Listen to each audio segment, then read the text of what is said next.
प्रेरित विद्युत धारा क्या होती है? प्रेरित विद्युत धारा, प्रेरित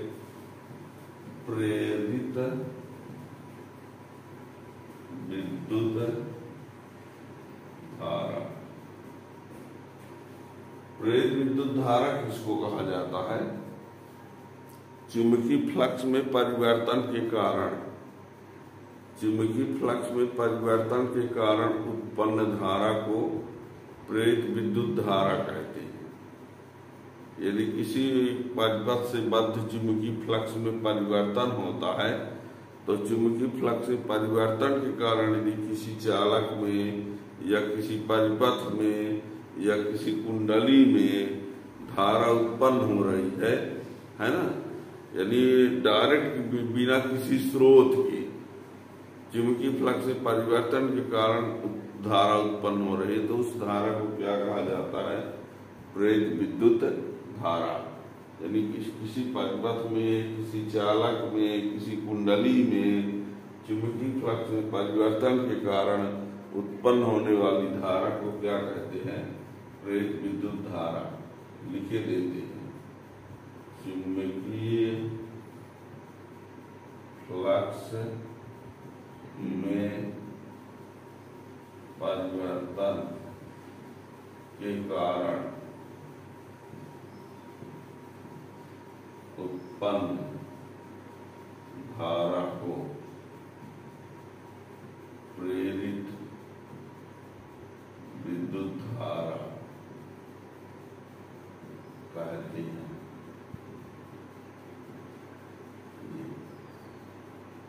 ठीक, चुंबकीय फ्लक्स में परिवर्तन के कारण उत्पन्न धारा को प्रेरित विद्युत धारा कहते हैं।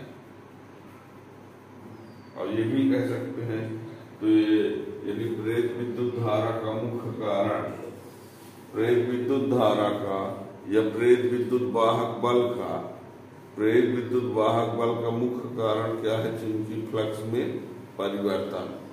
यानी विद्युत वाहक, प्रेरित विद्युत वाहक बल या प्रेरित विद्युत धारा का मेन कारण क्या है? चुंबकीय फ्लक्स में परिवर्तन।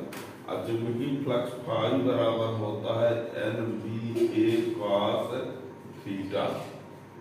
तो यदि इसमें परिवर्तन होगा तभी विद्युत धारा उत्पन्न होगी। उस विद्युत धारा को क्या कहेंगे? प्रेरित विद्युत धारा। इसमें परिवर्तन होने के कई तरीके हो सकते हैं।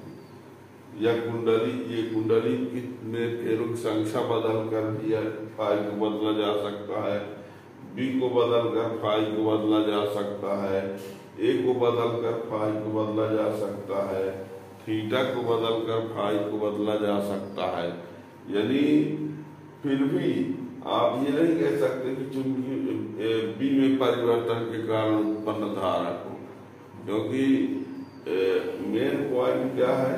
फाई में परिवर्तन है ना।